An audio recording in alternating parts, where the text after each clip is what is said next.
You're listening to another Ambitious Entrepreneur Network.com podcast, the voice for entrepreneurs and small business. Now, onto the show. You're listening to the award-winning podcast, The Ambitious Entrepreneur Show, featuring business leaders to help you navigate a constantly changing marketplace. Want to become known as a trusted authority while building a thriving business you love? The Ambitious Entrepreneur Show will show you how. Here's your host, Anne-Marie Cross.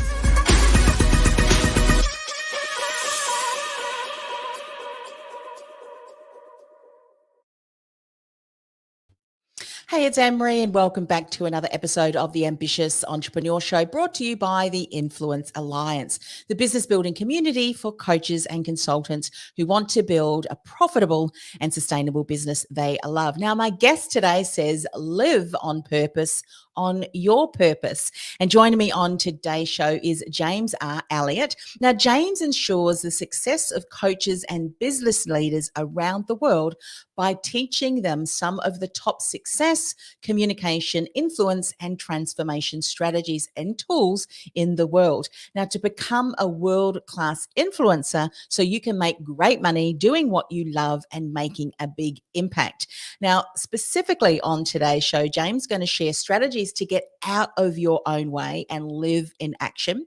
He's going to talk about tools to stop disempowering those mental monkeys, you know, our negative voices in our head that talks us out of all kinds of things, and the keys to being highly influential and persuasive so that you can live your purpose. So welcome to the show, James. Thank you. Good to be here.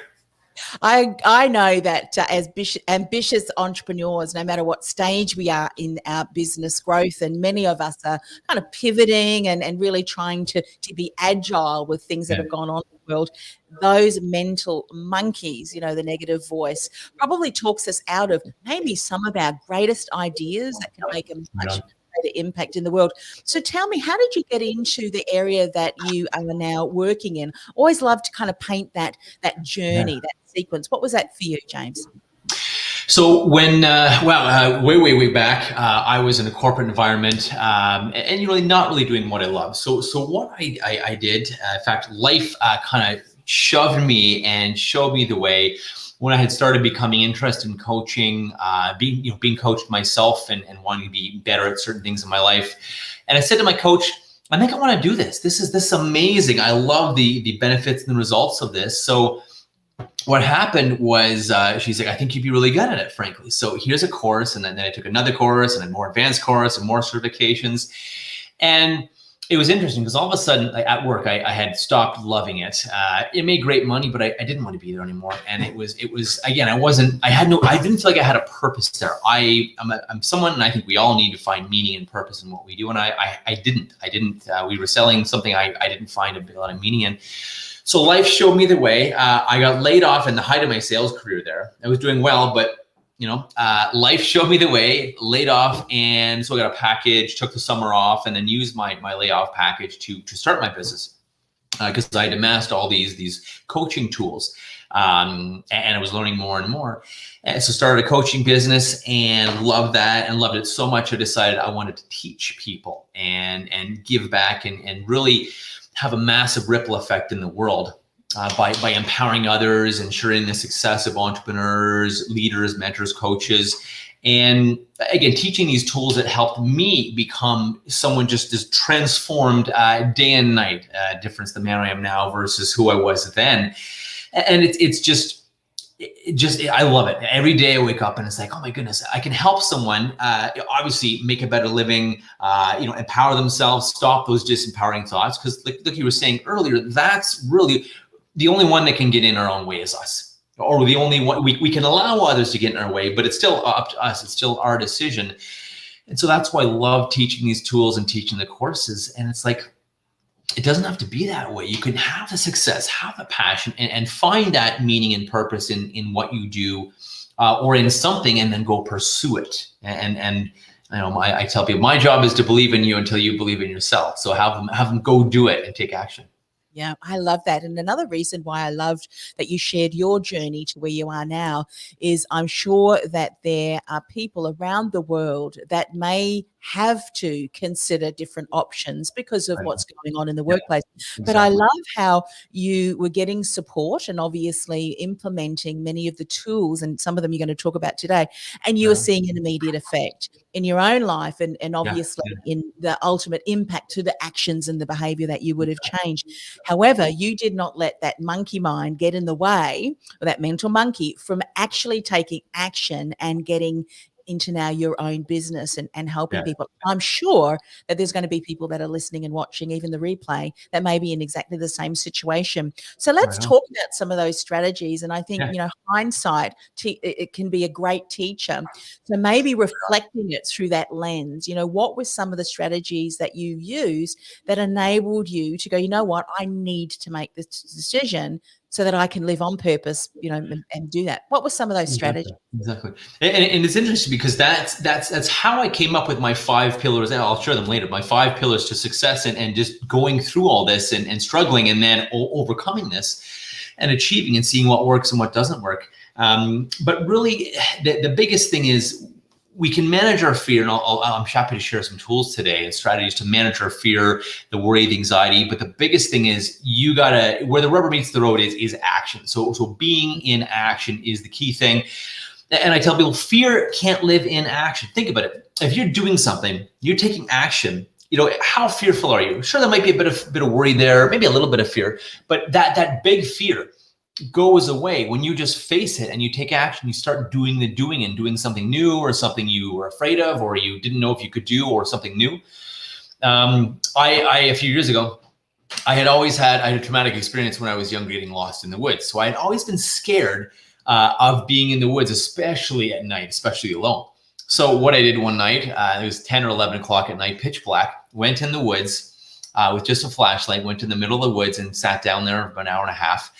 And stayed there, and my heart was pounding me, right? It was just like, and I kept walking and pushing and step by, I was forcing my feet to move because my body's like, no, this is, I'm like, there's nothing wrong with the woods, but my heart pounding, my feet saying, stop. So I think, and I'll give you the strategies, obviously, but the biggest thing is you have to take action in life. To get something, you do have to take that action and finally face those fears.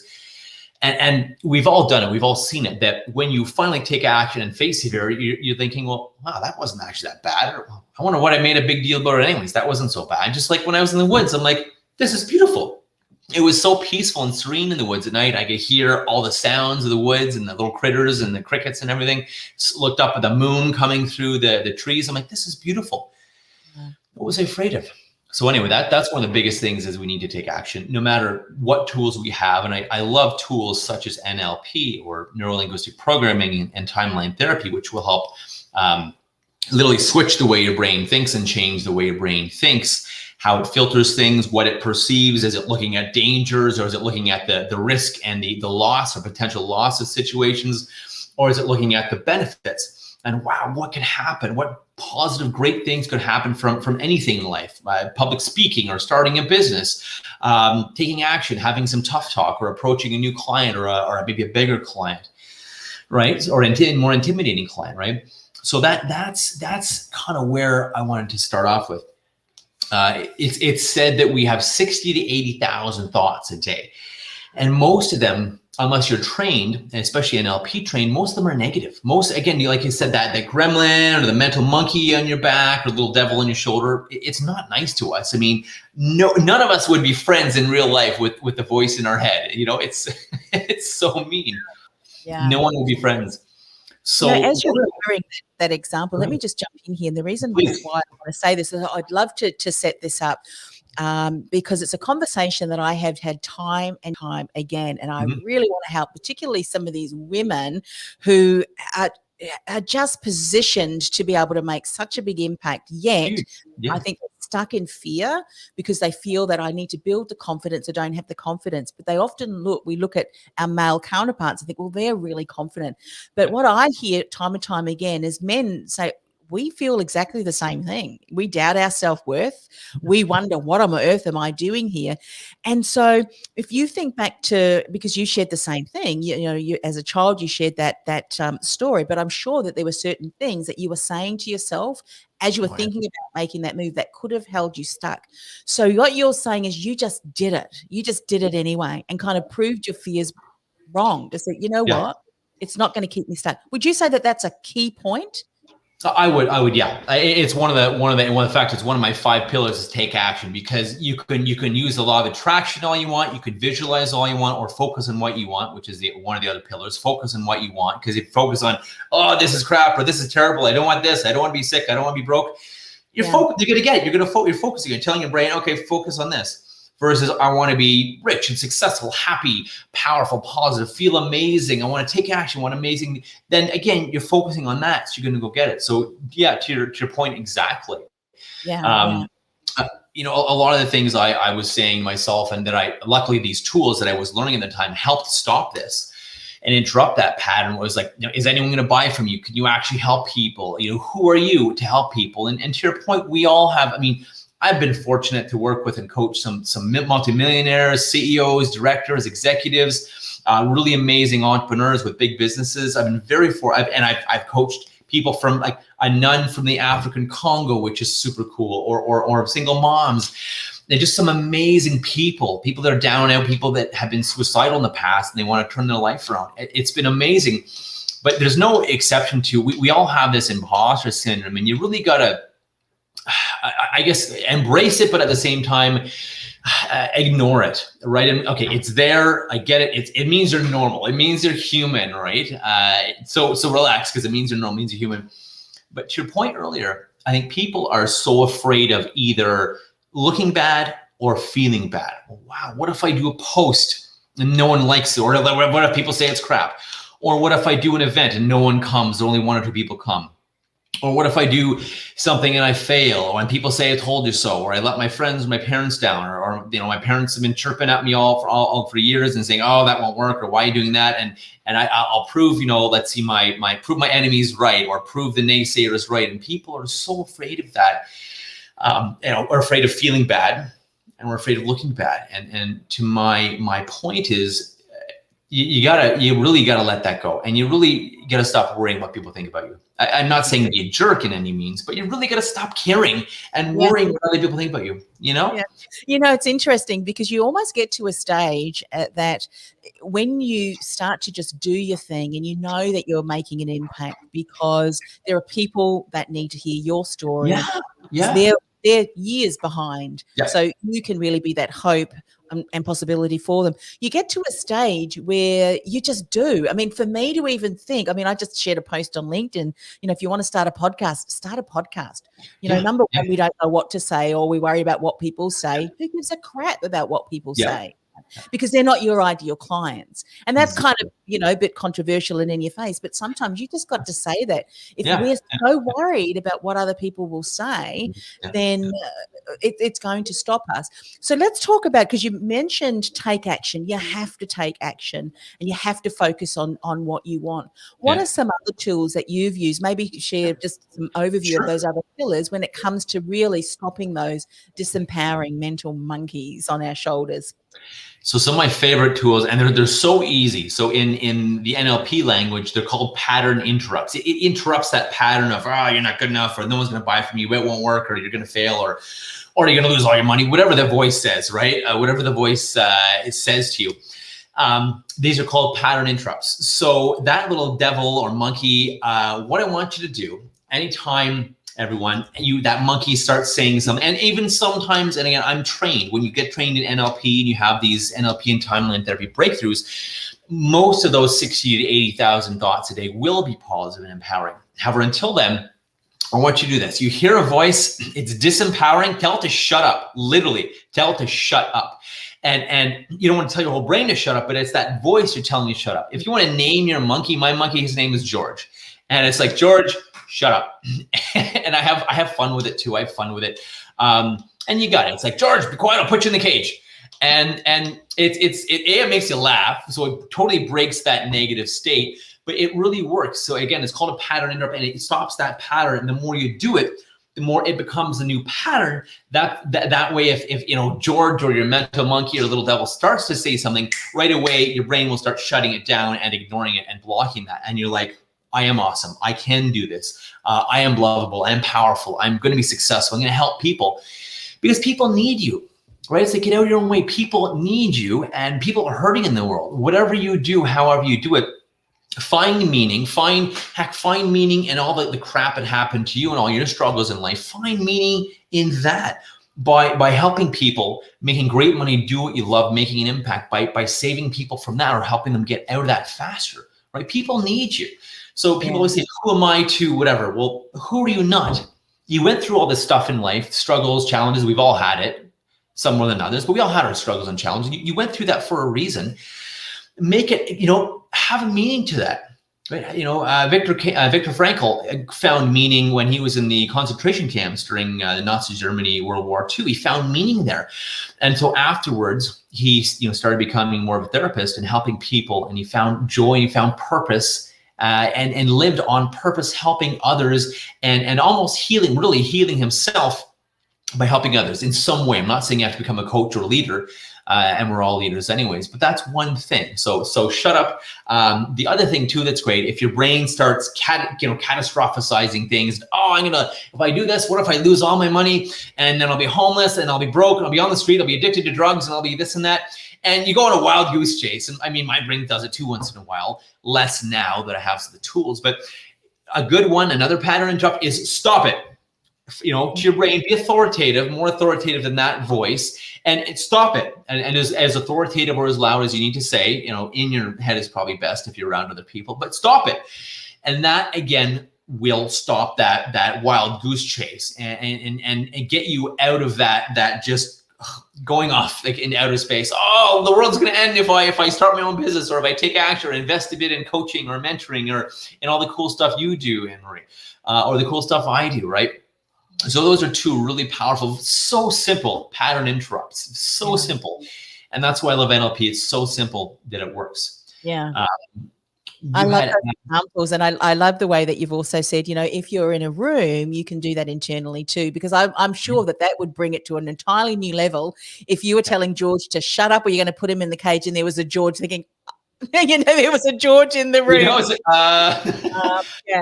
But what I love about what you've just shared, sorry for interrupting, is, sometimes the most simplest of things we can go, what, but it does work, because you said something, the pattern interrupt. The first step often as we're going through this is to recognize that what we initially are saying to ourselves, the words that we speak over ourselves will come to be, because of the fact that you won't take the right action. And even if, there might be 10 steps you take forward and then 2 steps back, you're still going to be learning and growing in that process. And it's like creating a new habit, isn't it? And I've shared an example with my kids that if you're creating a new habit, it's like creating a new river, a new, massive stream. Starts off with a trickle. And the more you feed that new habit and the more you say stop, eventually you're just going to do that automatically. And I'm sure that's what you found too, yes? Well, exactly. Just like you said, it becomes an automatic pattern in your brain, and that doesn't really bother you anymore. And sure, once in a while, if I'm speaking or on a podcast or on stage, sure, once in a while, George is like, they're bored or they're not listening. I'm like, shut up. And it works. It works so well. I'm like, shut up. I'm gonna rock the world. And I mean, but it's feedback. Okay, how can I make this even better for that?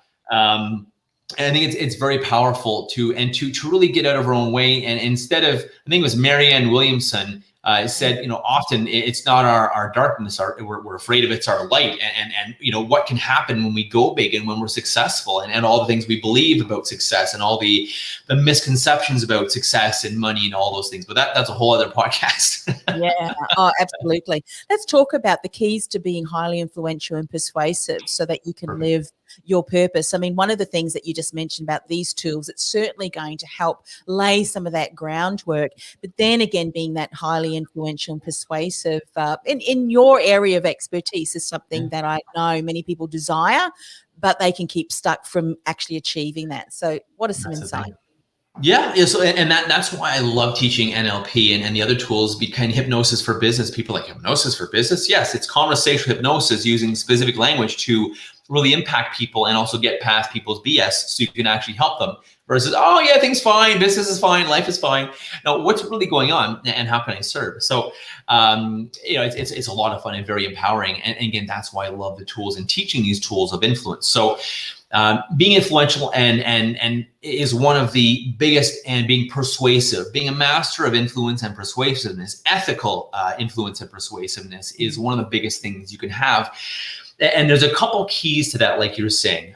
Communication, just everyone's like, oh, I communicate fine, I'm a good listener. Well, okay, let's look at that. And could you be better? Could you be a lot better? And if you're not having the success you want, making the money you want, serving the people you want, I would challenge you that you can. There's a lot of growth area there. So highly effective communication, highly effective actually listening to people are huge for influence. Actually being present and not thinking, oh, I got to go home and do the laundry, and well, I hope this person buys from me because I got to pay these bills off, or I want to make some more money. Or, oh, I hope my car is not overtime at the meter, or I really got to do this later. And people know that, people, you can pretend to be there and be present. People know when we're not present, and your trust, rapport, credibility is just going to drop through the floor.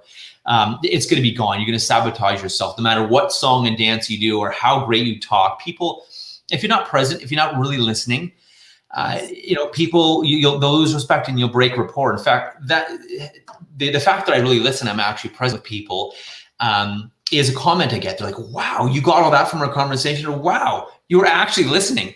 And will you ever stand out? My goodness, will you ever stand out when you're actually fully 1,000% present and that person in front of you is the most important person in the world to you in that moment? A cannon could go off right next to you, but they're more important. You focus on them.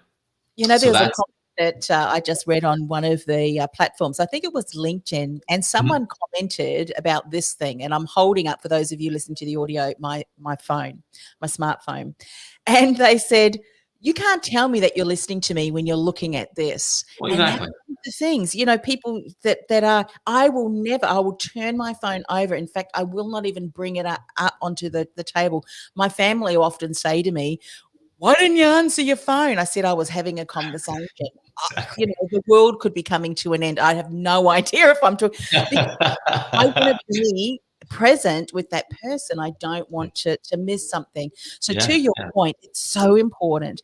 And this is even important in ourselves. Those things that you just mentioned, those thoughts, there can be a million of different things that we're thinking. We're not present to ourselves then, isn't it? And we can often be our worst distraction when we're trying to achieve something, let alone if we're talking about someone else that we're communicating with. What are some things, I'm sure that you've got a couple of insights around that, for someone who recognized, you know what, I am actually very much, my attention is stretched.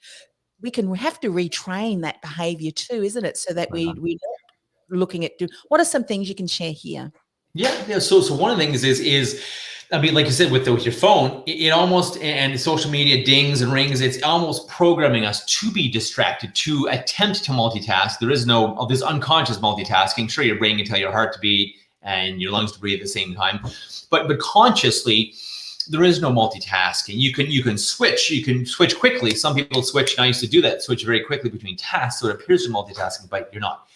So being careful, to your point, putting your phone down, not being distracted, not being on the phone or reading something when you're talking to someone, and not having all these thoughts going on, and stop it is a good one. While these thoughts are going on and you're stewing in your brain or wondering or worried, instead of being present and actually listening to someone, just training yourself not to be distracted. The first thing you do in the morning, avoid picking up your cell phone, avoid watching the news, visualize all the things you want in your life. And it can take you 3 to 4 to 5 minutes. And you're programming your brain for what you actually want versus, oh, I'm going to pick up the phone and have a million distractions immediately. You're programming your brain for distractions when you're doing that. So take some time, meditate, visualize all the things you want in your life. Maybe record a declaration on your phone or somewhere and play that. This is who I am. This is who I want to be. Journal. There's a great morning routine called Savers, SAVERS. And it starts off your day so Google Savers morning routine. It's amazing. and helps you design a morning routine. Doesn't have to be long, but trust me, it makes or breaks your day. So that's what's one way of being less distracted. And the other thing too is just focus on someone and think, wow, I wonder what amazing things I could learn. I wonder what amazing thing could happen here. And just realize and hear me when I say this, that if you're distracted, if you're not focused, if you're literally doing something else, when you're talking to someone, they're not going to buy from you. They're not going to hire you. So let that guide you. If you want to make some great money, live your purpose in the world, you want to be an ambitious entrepreneur and succeed and actually, live freely, work where you want, when you want, realize that just focus on them. Make them the most important person in the world. And instead of, oh, this is another sales call, or, oh, this is another boring networking event. No, think, oh, I wonder what amazing thing. I wonder if this is my next, success story. If this is my next biggest client, my next highest paying client. I wonder what possibly is getting in their way and they're not successful. And how can I help them? How can I serve them? How can I turn all of my past stuff? How can I make that worthwhile and give meaning to that by helping this person? And remember, you don't have to be like, day and night ahead of someone. You only have to be a few steps ahead of someone, and maybe even a couple steps, right? I mean, think back to third grade. The fourth graders were gods. Wow, I can't wait till in fourth and fifth grade.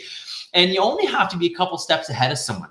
You don't have to be an expert. And remember, even experts aren't perfect. Experts aren't infallible. I've talked to some amazing people, amazing leaders, mentors, coaches, speakers, CEOs, and they're not always perfect. They're not always articulate. They're not always confident. However, they do take action. They do aim to give their best, and they do let nothing get in their way. And I think that's a big thing too. One of my mentors, Justin Sterling, he says, live in fuck it. And it works. He says, if you live in fuck it, or like maybe a less crass version of that is Sir Richard Branson, screw it, let's do it.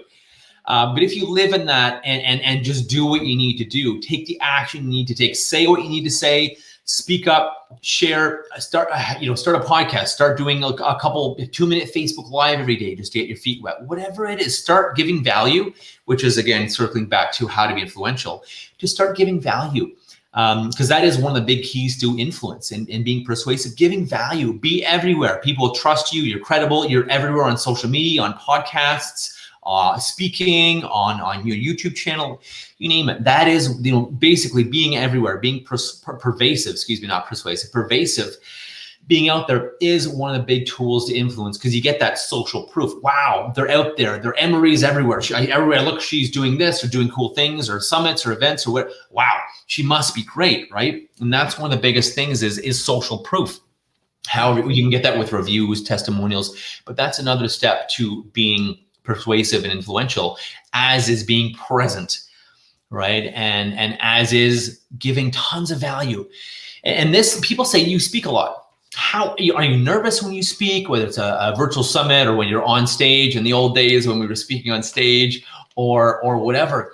And I say, maybe a little bit, I get a little nervous, but really it's not a big deal because I make it all about them. I make it all about the people I'm serving. How can I give them my best is what's going on in my head.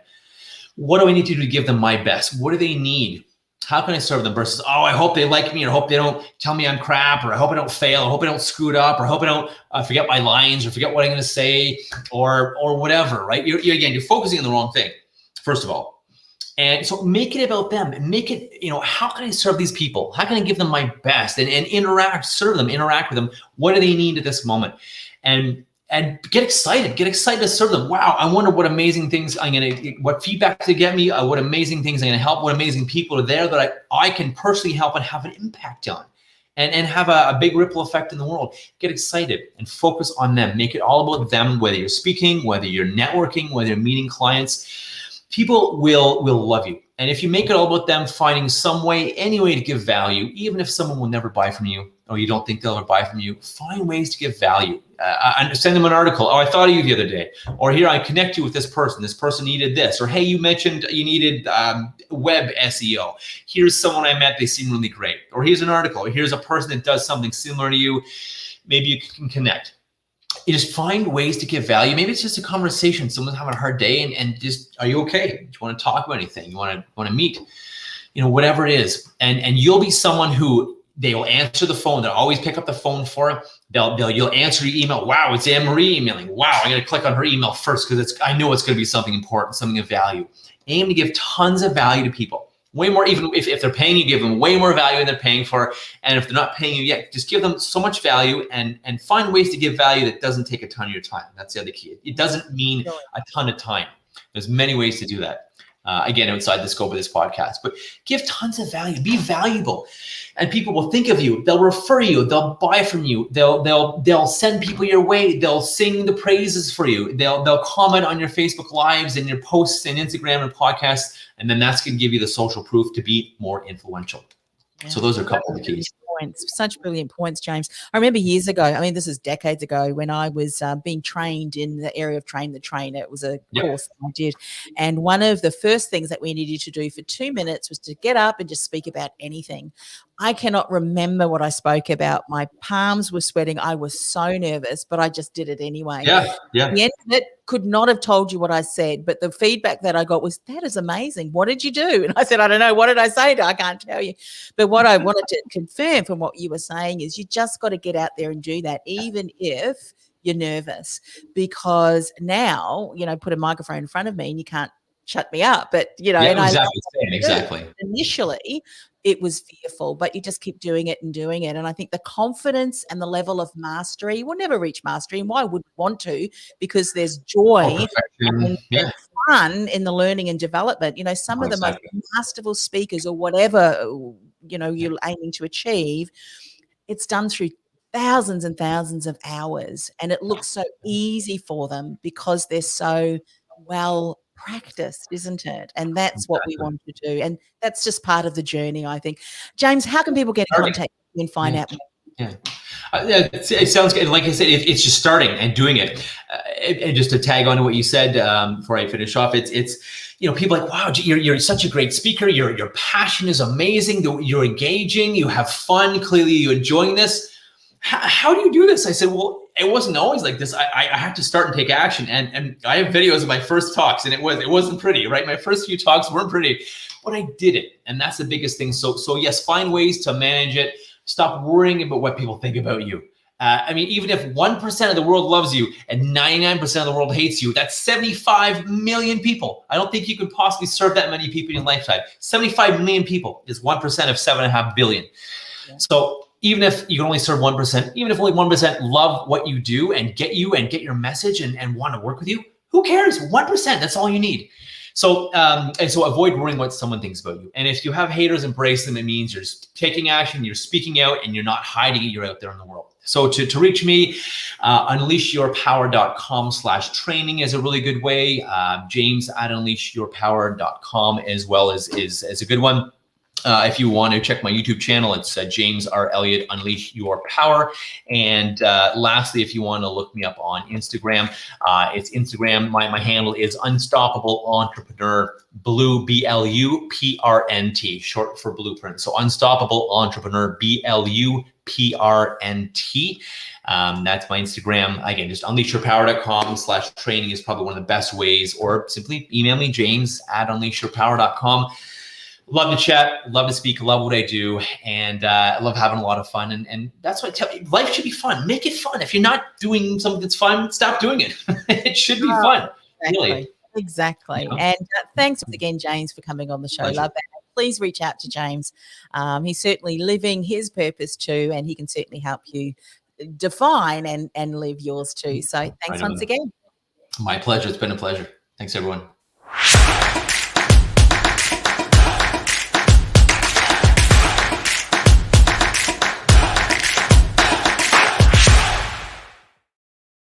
So before we go, here's my standout, be heard and influence tip for the week. Now, if I was to ask you, how do you find personal branding, or maybe even personal brand? How would you respond?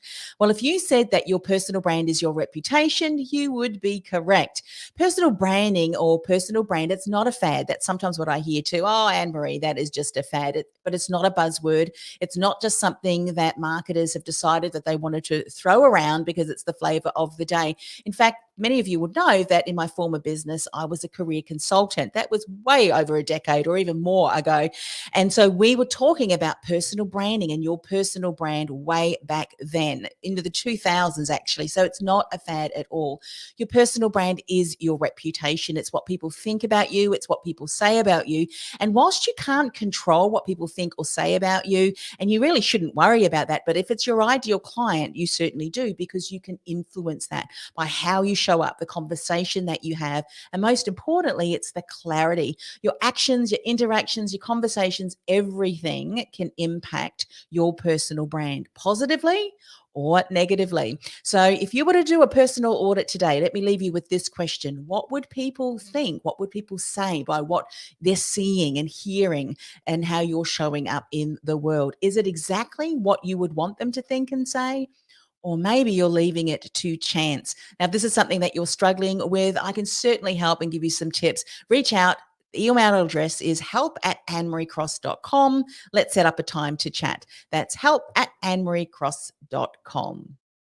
This podcast is brought to you by theinfluencealliance.com.